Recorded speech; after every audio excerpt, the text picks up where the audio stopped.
All right, so welcome. You all signed up to take to participate in the writing placement test prep workshop. And the purpose of this workshop is to really offer you tips and strategies for success on the upper division writing placement test, which is an undergraduate requirement here at the University of Baltimore.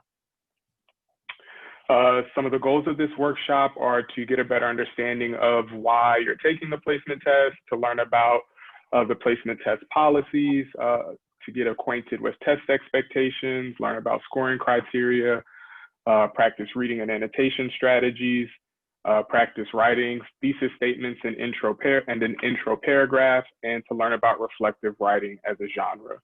I also shared some resources with you prior to our meeting. It was in the email with the Zoom link. And so I'll be referring to some of those resources as well as others throughout this presentation. And any resources that I didn't share before this meeting, I will share after, including this presentation. Thank you. Mm-hmm. So why placement test? UB places value on good and effective writing, both in the classroom and in the workplace. Writing skills are important to career advancement. And UB wants to ensure that the skill of our graduates meets the rising workplace expectations. You should keep in mind that the test isn't pass or fail. Simply a way of determining whether or not students need additional support. Okay. Where are we? Okay. So some placement test policies. Your advisor cannot exempt you from taking the test. All placement decisions are based solely on your placement test score. So not coursework, grades, exams, any other things like that. You can only take the upper division placement test one time. If you're placed into WRIT 200, you must complete that course before enrolling into 300. And if you are placed into 300, then that's it. If you're registered with Disability and Access Services or need testing accommodations for a documented disability, you can obtain testing accommodations for the placement test by contacting das@ubalt.edu. Instructions. The first, the easiest one, maybe not the easiest one, but remain calm. Much like showing up in person, you want to sign into the UB portal, give yourself 5, 10, 15 minutes just so you can log in, get familiar with Sakai and sort of navigating the space. And, you can kind of start off centered and, not rushing through things. You shouldn't be using your cell phone or any other devices besides your laptop or tablet or computer to complete the placement test. You shouldn't be using dictionaries or other resources or web pages to help you complete the test. All reading materials will be provided to you, and your essay should be written and submitted on Sakai. You can do drafting sort of on a Word document, but the actual submission needs to be on Sakai. The test proctor will be available to answer questions during the test. Again, you must complete the test in Sakai. The test platform automatically closes out when you're out of time. And most important of all, if you haven't RSVP'd for your placement test date, you should do that sooner than later. Drop-ins are not allowed. Okay. This camera's in a weird place. Okay. Any questions so far? Yes. Let's see. Okay. When taking or writing, while writing, is that we are going to write on Sakai or can we write in Word? So the reason it's up to you. I know from my experience as a student, like responding in discussion boards and things like that, that if you let if it idles, you can get timed out. And then it doesn't always copy and paste. I know one of the newer features in Sakai is that when that happens, it automatically copies and pastes the last autosave. And so I just say as a precaution for just to kind of make people feel more comfortable, it doesn't hurt to draft on a Word document and then transfer that into the Sakai white space box for your submission. But the choice is really up to you and and your comfort. Yes, my question is because on Word, I think also in Sakai, depending on the browser, I use Grammarly to correct words. Is that possible?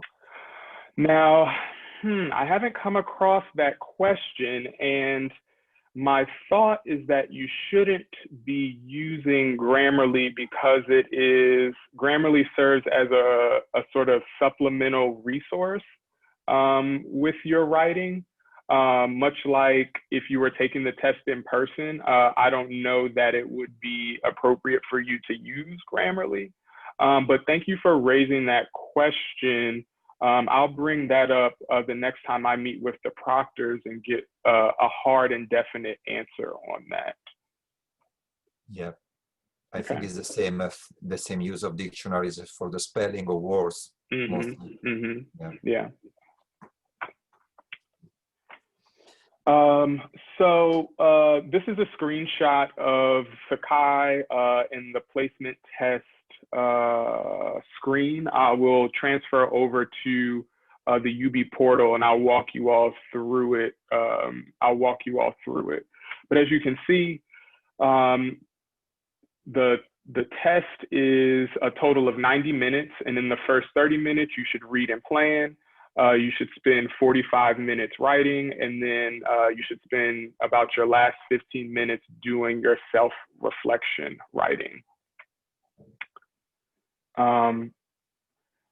So again, you'll have 90 minutes. If you break down your first 30 minutes, you should spend your first 15 of the 30 minutes reading and annotating.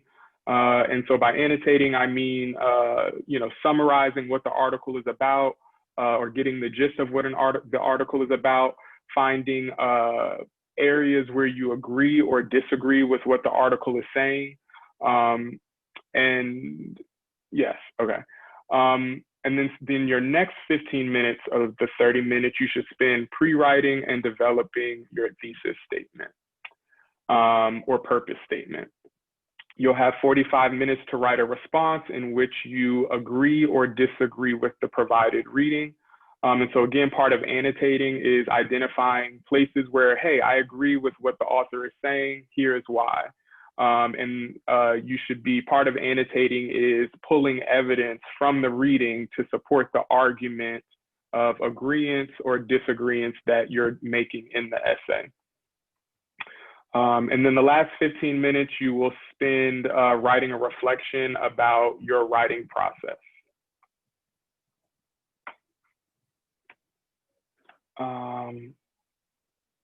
Rubric and scoring criteria. Essays are read and evaluated by 2 writing program faculty members. I also teach WRIT in addition to coordinating writing services here at the university, and I've had the opportunity of being one of the evaluators for the placement test. Each reader scores the essay on a scale of 1 to 6, and the 2 scores are combined for, what does it say? I have my cameras in the way. Oh yeah, and the 2 scores are combined. The highest possible score that you can get on the test is a 12, and the score of 7 or below constitutes a placement into WRIT 200. Some of the scoring criteria. I sent you all a handout that is an expanded description of these criteria, but at a sort of high level, I guess, you're being scored on purpose, topic, critical thinking and logic, development, style, usage, and grammar, and then your reflection. And so to the straightforward, your purpose, you're articulating the point.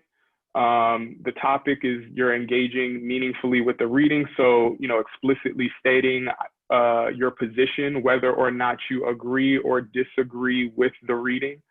Analyzing evidence. So being able to pull evidence from the reading to support your argument. Development. Does your essay have a clear order? Are you giving us background, introduction with your purpose statement, and supporting claims? And then your supporting claims drop down into sort of your body paragraphs where you are stating your claim for agreeing or disagreeing with the point. And then additionally, in each body paragraph, providing the evidence to support the claims that you're making that come from the purpose statement, right? Is it organized in a way that your argument is clear to follow? How many, may I ask you, how many paragraphs the essay is expected? So there's not, the evaluators are not looking for a specific paragraph length. It's really about, are you effectively arguing a point, right? And so if one could effectively write an argumentative paper in, 3 paragraphs, right?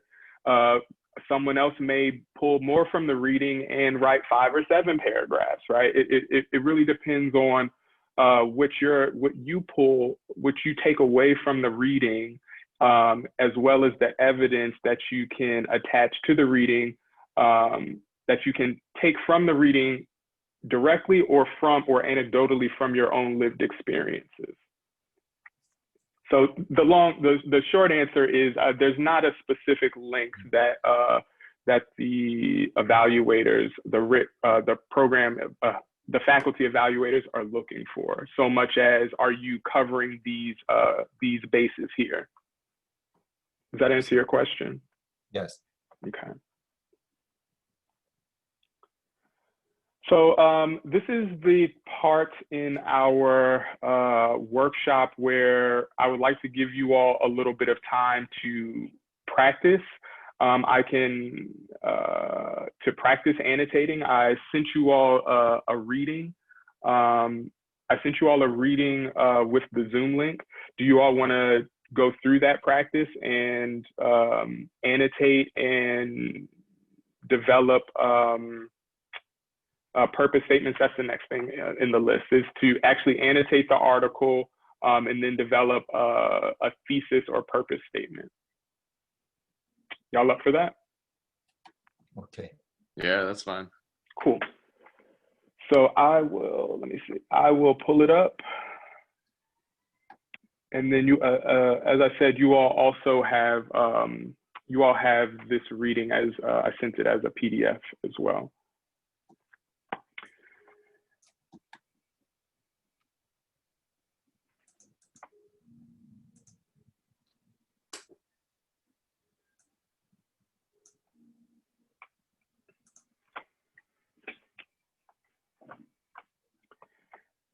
And so as you're reading, I want you all to keep in mind, as you all are reading, I want you all to keep in mind the title of the article, so what the article is about, the topic sentences, because that's going to tell you what the section by and large is about.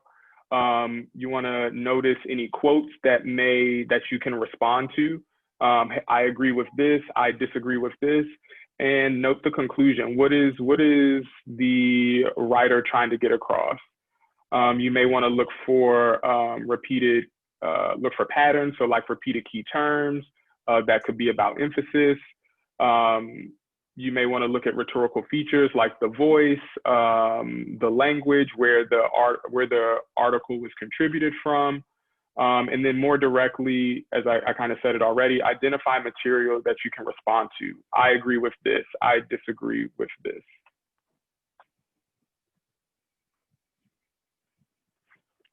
So I'll give you all, let's say until what, 4:30 or so, a few minutes after. Mm-hmm. Put this back up.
All right, y'all ready to discuss?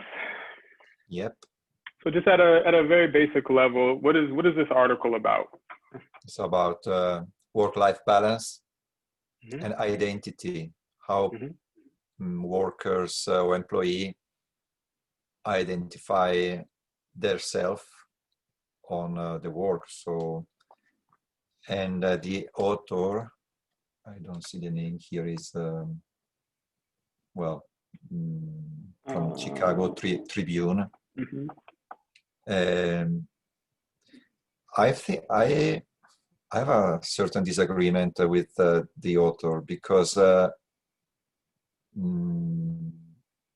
it's like he's bipolarizing the position. It's like I understand that you have a personal life, but I think that you have to.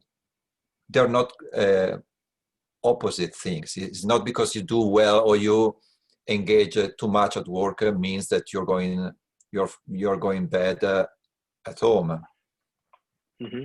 I think is if you are well engaged or well passionate at work, probably you have also the same aptitude at home. Mm-hmm. And I wouldn't put this kind of dichotomy between personal life and work. Sure, there are different aspects of the same reality. Is your life, is our life, work, and but you know, if you are accomplished at home, if you are punctual, if you are correct, if you're honest, if you are hard worker or present in your environment, if you are supported by your family, probably you will succeed also in a workplace. Mm-hmm. Mm-hmm. If you have problem at home, probably this problem will be reflected also in the workplace. So yes, what I'm hearing is you disagree with the what is his name? Who's the author? With the writer's position on work-life balance as a modern phenomenon. You disagree. yes, I mean I understand So, but the that, question is, what are you agreeing or disagreeing to in this article? yes, I agree that it's a modern phenomenon. Mm-hmm. I can understand, but I disagree that people place professional in the profession their identities. Mm-hmm. I mean, So then the next. Oh, go ahead. I mean, it's something that maybe happened, but I'm questioning why this happened because probably, I mean, I see like when he says you have also family, you have also personal life. I understand, but I would suggest that family and work, or work and life, is not opposite position. Is a complementary position, and I wouldn't set the statement disclaimer in this way because it's like he's opposing. Yeah, and so I understand what you're saying and your position that you're taking, but the thing to keep focus is how to develop those ideas that you have into an argument, right? Yeah. And I think that that's the thing to keep focus, making sure that whatever position you take, that you have that you're making it clear that you're taking a position, and then you are supporting your position with evidence. Yeah. Either from the reading or from your own experience. Okay. Okay. And so I want to share just briefly, and I'm going to share this presentation as well after. And so the readings, they look different. This was a shorter reading. It was you noticed that it was from the Chicago Tribune, so it was typed. The formatting was a little different. There are other sample readings where it's more paragraph form. And so, all of that kind of matters in terms of how the information is communicated and what you're able to kind of pull and take away. And so, it's always useful to, if you can, be able to pull some quotes or some specific language from the source that you can then tie back into your argument. Be sure to make connections between your own ideas and with the source. And it also helps if you put your voice in conversation with the source. So, if there's a place where you don't agree, say, hey, I don't agree with this. Here are the reasons why. And so then you can kind of build out a structure to see where your ideas are and how you can frame and position your argument. Some ways to respond to the source, some other ways to respond to the source. Are you satisfied with the explanations and examples provided in the text? Why or why not? Did you identify any holes or oversights? What are they? Why do they matter? Why are they significant? Why are you pointing that out? You can also know areas that support your own arguments. What did you learn from the reading or the source? What questions does it raise? And so on and so forth. And so, kind of how you answer the questions is that's not right. As you're answering the questions, it's important to remember that you should be thinking about your answers through the lens of developing an argument. I think that's the important thing to take away as you're considering ways to respond to the text. Okay, I'm going to jump back to the presentation. Any other questions before I move on? Yeah, I just had a quick question. So Sure. Is the topic kind of like the sample? It's going to be like a general topic for the essay where I'm not going to have to know like all this other kind of evidence from other resources? Okay. The only information that you will need to know is the information provided in the text and any sort of direct, like, so let's say, we all work. And so we all directly and anecdotally have experience about this phenomenon of work-life balance, right? And so you might be able to contextually pull like a really relevant, might be able to pull relevant evidence to support one of your claims that's connected to your argument, right? And so, that doesn't require you to have to come from a textbook. That's from your experience. And then anything else will come from the text itself that you're provided. Yeah. Okay. Sounds good. Thank you. Sure. Okay. So we've done some annotation. We summarized. We took some notes to get a sense of what the article is about and some ways of responding to the article and sort of beginning to identify our position and where we agree or disagree. And so then the next step is to develop your thesis and introduction. And so again, this is the second half of the first 30-minute block. The first 15 minutes are to read and annotate. The second half of the 30 is to develop your introduction and thesis statement. So your thesis, it establishes your position. So that's stating whether you agree or disagree with the author. Then you want to provide 2 to 3 supporting points. I agree. So let's see, what was my example? So my thesis is, I agree that work-life balance is a modern phenomenon because, I agree that work-life balance is a modern phenomenon. And so some of my supporting points of that is that even as we work more, there's more sort of commodity in how we work compared to sort of agriculture, compared to how when we were more agricultural and sort of we sort of did our work with the sun, and there's sort of a different stake in an agricultural culture than in a service-oriented culture, right? I just so happen to know that because just anyway. Another claim that I have is that a lot of people, get their sense of identity from their job, where maybe in the past, people were able to better separate those identities, right? And then the third supporting point that I have that supports maybe the second one as it relates to identity is, you know, with globalization and technology sort of blending our personal and professional lives, it's sort of adding an additional lens to how we think of work-life balance. Like, you know, if I'm on vacation and I jump into a Zoom meeting, is that work-life balance when I'm supposed to be on vacation?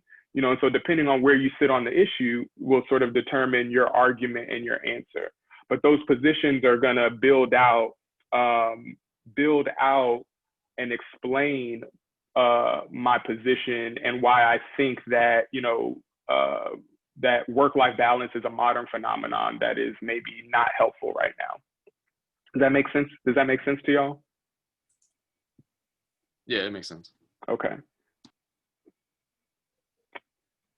And so you can use your annotations to draft your thesis that takes a specific position on one or more of the main points and or conclusions from the prompt essay. Your introduction is you want to engage your reader with a hook. You also want to provide background and context of your discussion. And so that comes from the annotation part, the summary. Like generally, what is the article about? Give us the background. What's happening? What are you going to be talking before you get to arguing with the author? You have to tell me what the author is even saying. Set the stage. You know, another way to think of it is a movie trailer, right? Before we go see a movie, trailers come out, and that gives us the hook. It gives us the context of what's going to be happening, and it sort of either implicitly or directly or indirectly tells us the purpose of the movie, right? And so similarly, you want your introduction to do the same, and it should only be about a paragraph or so, you know, a few sentences, and then your thesis statement, because your thesis statement, purpose statement is also in your introduction. Any questions about that? You said that you're giving us the PowerPoint. Yes. Mm-hmm. Okay. I'll be sharing this at the end. Yes. Thank you. And all of the resources that I show you in between the PowerPoint, I'll be sharing as well. So some useful writing tips. And so this is at the organizational level that I think this will be useful to you all. There's a writing strategy that is called PI, Point, Information, Explanation. And so this strategy is meant to help you build out your body paragraph. And so each body paragraph is going to have a topic sentence wherein you tell the reader the point.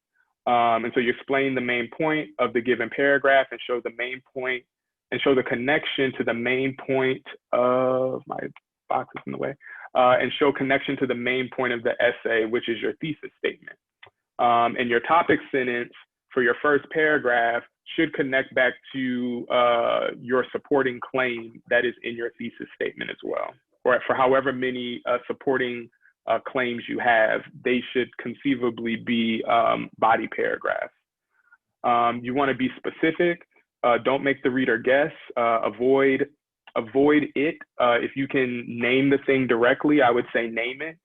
You don't want the reader to guess what it is that you're saying. You want to tell the reader exactly what you want them to know, and think about it that way. Another way to think about it in terms of being direct and telling the reader everything, assume the reader knows nothing. Assume the reader, for the purposes of our example, our sample reading, assume you know, the reader is someone from a country or region that culturally has a different idea of work-life balance or work and life, and whether or not and what that balance looks like, right? And so when we consider our readers as not knowing anything, the idea is that, you know, we kind of lay things out a little bit more, and we should be more direct with them and share things with them, not assuming that they know what things mean. Let's keep going. Your body paragraph. So you have your topic sentence, and then in your body paragraph, you want to provide information and then explain the importance or significance of that information. So your topic sentence is telling the point of the selected paragraph, and then the body of that paragraph is where you're going to provide information through personal experiences and or quotes in support of your argument, and then explain and then explain the significance of the information you provided as it relates to the topic sentence, which should connect back to your thesis statement. Does that make sense, that flow? And so structurally, your first sentence or two is going to be the topic, this pair, your first claim. Then you may quote or paraphrase. If you do decide to quote, I would only suggest quoting one sentence, just 1 to 2 sentences at a time. Anything more than that, it's getting a little tricky and slippery. I would also suggest paraphrasing as well.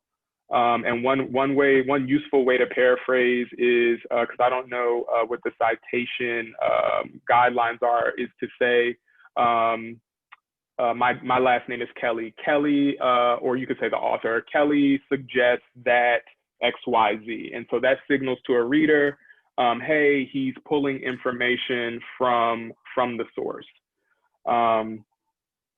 Cool. And so then your conclusion paragraph is where you bring the essay to a close.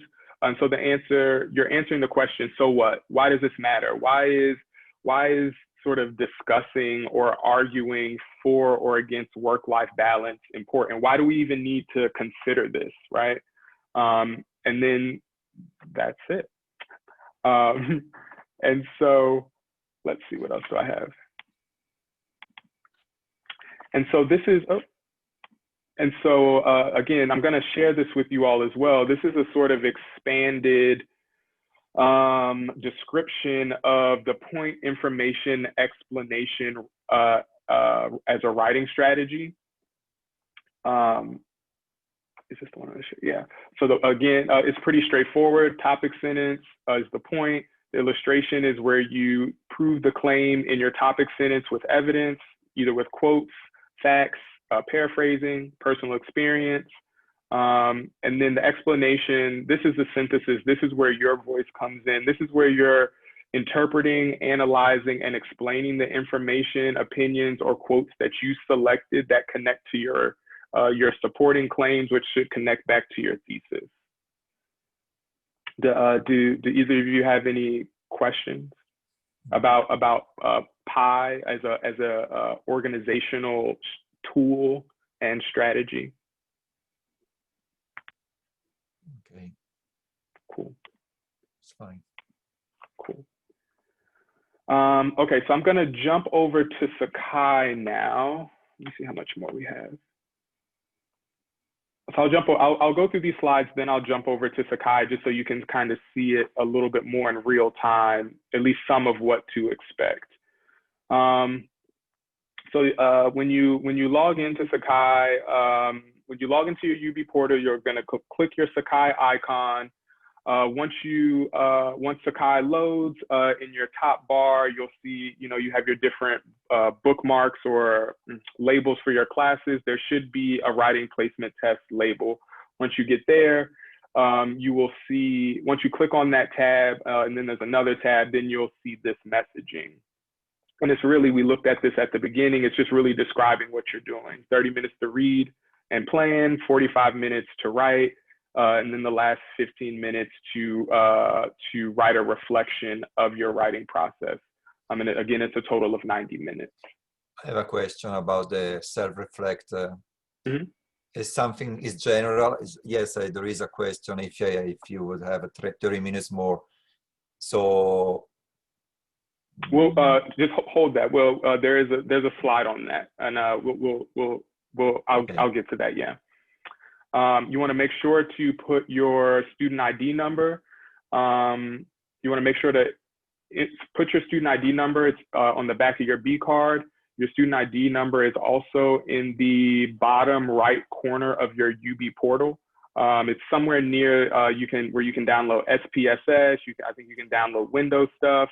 So if you don't know your B card number, those are the two places where you can find it: on the back of your B card and in the bottom right corner of the UB portal.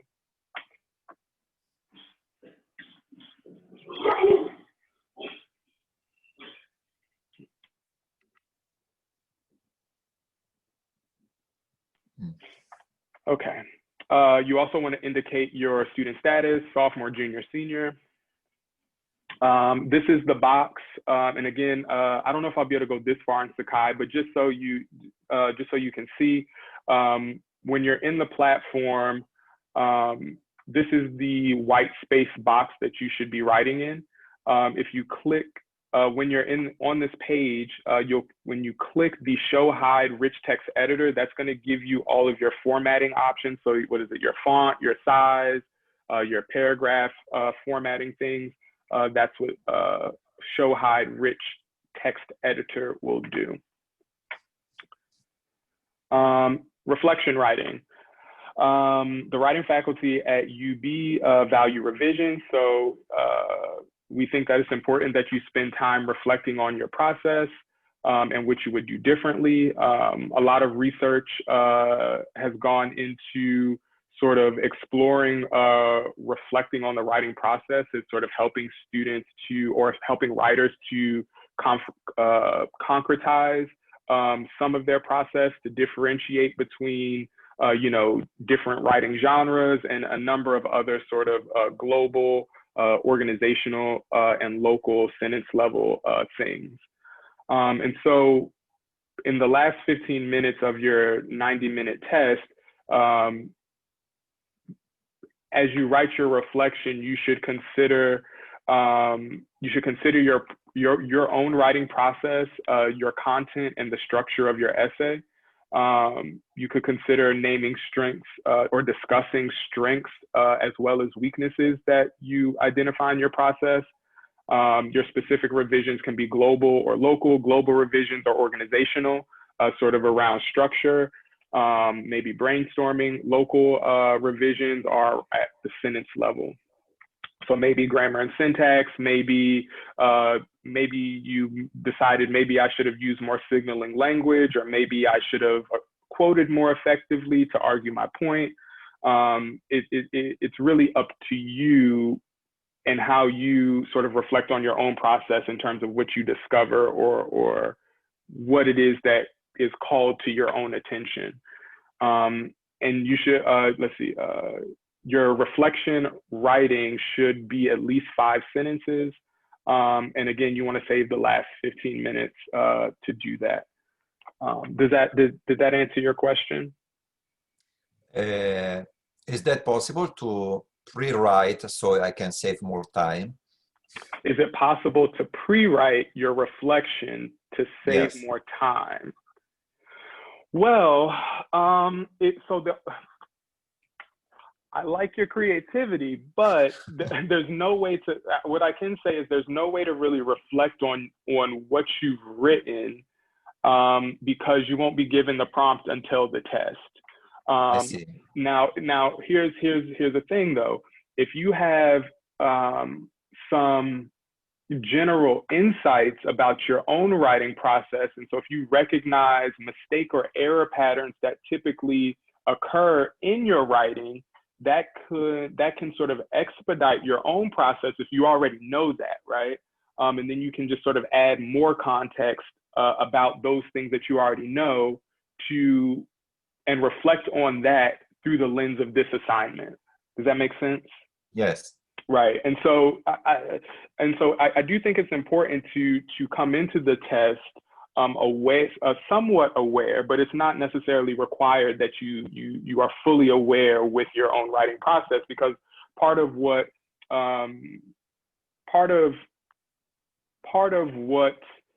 I hope all of you will learn through your experience at UB is the value of reflection, both in the classroom, both in the classroom through your assignments, reflecting by making appointments at the Writing Center. You can talk with someone about your writing process. That's another place to be able to reflect on the process. And so, you know, to answer your question, it doesn't hurt if you already have an idea, but you would still need to make it specific to this assignment, this argumentative essay. Well, it's just to have it's like this PowerPoint is a pattern. You gave us a pattern to follow. Mm-hmm. So if I have an idea, I think is helpful when I will have to face or to reflect on the topic I will read. So. And so another way of Yes. thinking about this is, I didn't say this directly, and I think you may have said it, Giuliano. What would you do differently if you had more time, right? And so I think that just thinking about just that alone is general enough where, if we just spend a few minutes thinking, we can come up with a handful of things that may not be the language, that may not specifically be the language of these bullets. But I think just thinking about it even simply, what would I do differently? Oh, I would have spent a little bit more time reading the article and annotating. I would have spent a little bit more time developing my thesis and supporting claims, because then maybe my paragraphs would have been a little bit better organized. Just as a couple of examples. Yes. Any other questions? Okay, so we're probably going to finish up a little early. I'm at the end of my presentation, but I do want to show you all Sakai. So I'm logged into the portal. Okay. So for your B card information, here's the right corner, my ID info. And so where it says display my employee ID, student ID, you will click that link if it's not already exposed to see your B card or student ID if you don't know it. And while we're here, I would also encourage you to, if you haven't before, to use the Writing Center. We work with students at any stage of the writing process, from brainstorming to first draft, second draft, final draft. We look at organization, APA, MLA formatting, grammar and syntax. We really meet you where you are, and you can schedule appointments either through the appointment tool here, or if you're looking to just submit your written work and get feedback in approximately 48 business hours, you also have the option of submitting your work to the online writing lab, AKA the OWL. Shameless plug. Okay, so I'm going to jump into Sakai. All right. And so this is the landing page. And as you can see here, upper division writing placement test. This should populate in your Sakai shortly after you registered. I don't know exactly how soon after, but it should populate once you've registered for Sakai, because this is the entry point to the test. So let me move this over. So again, as you can see, similar to the PowerPoint presentation, the basic information is simple. It gives you the instructions. Same information. Only thing that looks different is sort of the Sakai upgrades, if you will. It just looks prettier, perhaps. So then I think you want to click. Let's see. And so this is where I don't want to go much further past this, because I always get lost in picking them. So if you can at least get to your Sakai and get to the landing page, I think that's as good a place as any to get you. And I believe the proctor Carey Miller, he will provide any additional information that you will need in terms of navigating this space beyond the home screen, right? But I did show you some of those snapshots. I just don't know exactly where they jump from, how to get there from there, but there are at least some signals for you once you're in. And again, Carey Miller will provide additional information as your test date draws near. Let's see, is there anything else here? Okay.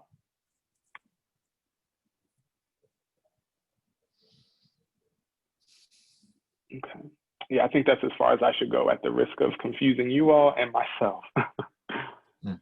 Okay, so I'll run through my last slide, and then we will finish up. Let's see.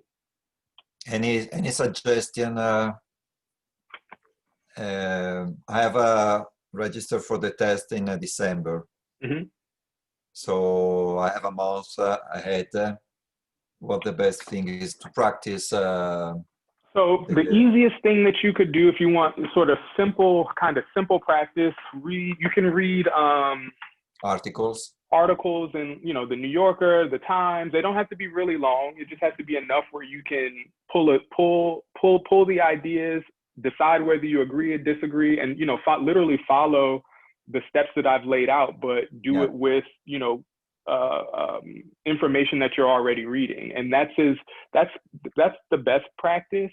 And then if you want additional support beyond that, you could conceivably, you know, read an article in a magazine or newspaper, practice writing an argumentative essay. You could submit that essay to the OWL or schedule an appointment with the writing consultant to say, hey, I have, you know, the placement test prep coming up. I wanted to practice these argumentative essays. You know, can you go through this with me? Can you give me some feedback? And that's a 1-2 step practice that you can do to prepare. My problem is timing. You said timing? Yes. Yes, yes. Writing and timing is a big problem. I can say that for myself. I'm a terrible procrastinator. I shouldn't be saying that, but you know, it's a reality. We all have busy lives, work-life balance, and you know, and so again, the sort of recognizing that, you know, timing. I always throw up the OWL to students, just because you don't necessarily have to be in the meeting. You don't have to meet directly with the consultant. You can send it to them, and our goal is to get that feedback to you within 48 business hours. And regardless of whichever option you may choose, one thing that's really important when you're seeking, I guess, support from the Writing Center is to, you know, share as much information with us as you have. Like, what are you being asked to do? What problems are you having? You know, what do you think that you're doing well? You know, all of that information helps consultants to better, you know, help writers to work through whatever their individual barriers are. Okay. Thank you, David. Absolutely. Any other questions? I think it's... Well, all right.